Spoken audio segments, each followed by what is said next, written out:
दोस्तों, वक्त था 12 अगस्त 1985। जापान एयरलाइंस की फ्लाइट 123 टोक्यो इंटरनेशनल एयरपोर्ट से ओसाका के लिए शाम के 6 बजे उड़ान भरने वाली थी। इस फ्लाइट में 500 नो पैसेंजर्स और 15 क्रू मेंबर्स सवार थे। प्लेन ने शाम के 6:12 पर टेक ऑफ किया। हमेशा की तरह सब कुछ ठीक चल रहा था, लेकिन उड़ान के 12 मिनट बाद अचानक से कुछ टूटने की जोरदार आवाज सुनाई दी, मानो जैसे प्लेन में बम ब्लास्ट हुआ हो। न्यूयॉर्क टाइम्स के मुताबिक उस समय फ्लाइट में 3 पायलट मौजूद थे। 49 वर्षीय कैप्टन मसामी टकहामा जो मुख्य पायलट थे, वहीं 39 वर्षीय first officer Yutaka Sasaki radio communication के लिए थे, जबकि 46 वर्षीय फर्स्ट इंजीनियर हिरोशी फुकुदा तकनीकी तौर पर कैप्टन की मदद करने के लिए थे। जैसे ही ब्लास्ट की आवाज आई, तीनों पायलट चौंक गए। तभी एक और धमाके की आवाज फिर से आई। कैप्टन मसामी ने चेक किया कि कहीं इंजन में कोई गड़बड़ी तो नहीं है, लेकिन इंजन तो बिल्कुल सही था। अब वो आवाज किस चीज की थी, इसका पता लगाया ही जा रहा था कि अचानक से कॉकपिट में अलार्म बजने लगा। ये अलार्म कॉकपिट के एयर डिकम्प्रेशन का था। दरअसल प्लेन के कैबिन के अंदर कहीं से तो हवा बाहर निकल रही थी, इसलिए प्लेन के अंदर हवा का कंप्रेशन मेंटेन नहीं हो रहा था। फिर प्लेन में और भी दिक्कत आने लगी। प्लेन अनियंत्रित होने लगा। कभी लेफ्ट तो कभी राइट की तरफ प्लेन झुक रहा था। अब इस प्लेन को पायलट कंट्रोल नहीं कर पा रहे थे, इसलिए उन्होंने तुरंत ही इमरजेंसी घोषित कर दी। फिर टोक्यो एटीसी से संपर्क किया और कहा कि हम हैनेडा एयरपोर्ट की तरफ आने की कोशिश कर रहे हैं, लेकिन काफी देर हो चुकी थी। ये प्लेन करीब 30,000 फीट की ऊंचाई पर था। इतनी ऊंचाई पर हवा सांस लेने लायक नहीं होती है। ऊपर से प्लेन के अंदर जितनी भी प्रेशराइज हवा थी, वो भी तेजी से बाहर निकल रही थी। प्लेन में ऑक्सीजन मास्क तो थे, लेकिन वो भी कुछ ही मिनट तक ऑक्सीजन दे सकते थे। लाचार पायलट प्लेन को बचाने की लाख कोशिश करता रहा।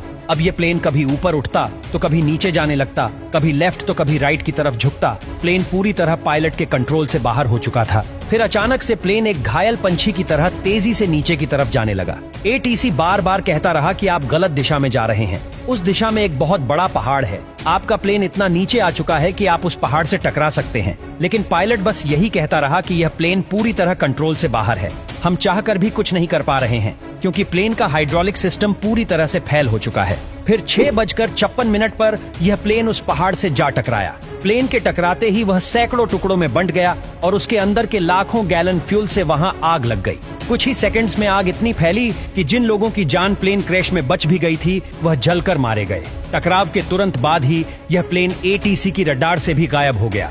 घटनास्थल से कुछ ही दूरी पर यूएस एयरफोर्स ने अपना बेस कैंप बनाया था। धमाके की आवाज सुनकर यूएस एयरफोर्स ने एक हेलीकॉप्टर को घटनास्थल के पास भेजा। इसके साथ साथ उनकी रेस्क्यू टीम भी मदद करने के लिए तैयार थी, लेकिन टोक्यो एटीसी ने यूएस एयरफोर्स की रेस्क्यू टीम को यह कहकर रोक दिया कि यह हादसा टोक्यो में हुआ है, इसलिए आप इसमें दखलंदाजी ना करें। टोक्यो एटीसी ने रेस्क्यू के लिए पहले अपने एक हेलीकॉप्टर को वहां भेजा, लेकिन 20 मिनट तक ढूंढने पर भी उन्हें वह जगह नहीं मिली जहां यह घटना हुई थी। इसलिए रेस्क्यू टीम का हेलीकॉप्टर वहां से चला गया और वापस जाकर यह कह दिया कि इस हादसे में सभी पैसेंजर मारे गए हैं। रात भर फिर टोक्यो एटीसी ने कोई भी रेस्क्यू टीम वहां नहीं भेजी।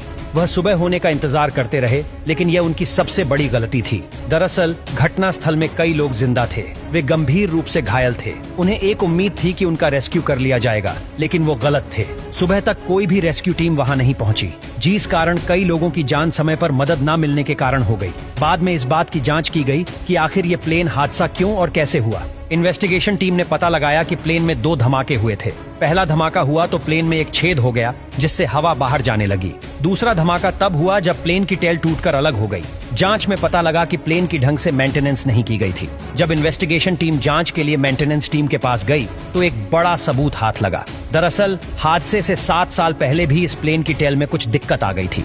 उस समय पायलट ने जैसे तैसे प्लेन को लैंड करवा दिया था। हालांकि उस हादसे में किसी की जान नहीं गई थी, लेकिन प्लेन को मेंटेनेंस के लिए भेज दिया गया था। मेंटेनेंस टीम ने उसे रिपेयर तो किया, लेकिन ढंग से नहीं। टेल के हिस्से में 3 प्लेट की जगह सिर्फ 2 ही प्लेट डाली गई थी। जॉइंट को भी ढंग से नहीं जोड़ा गया था, जिस कारण यहीं से दिक्कत आनी शुरू हुई जब फ्लाइट ने उड़ान भरी।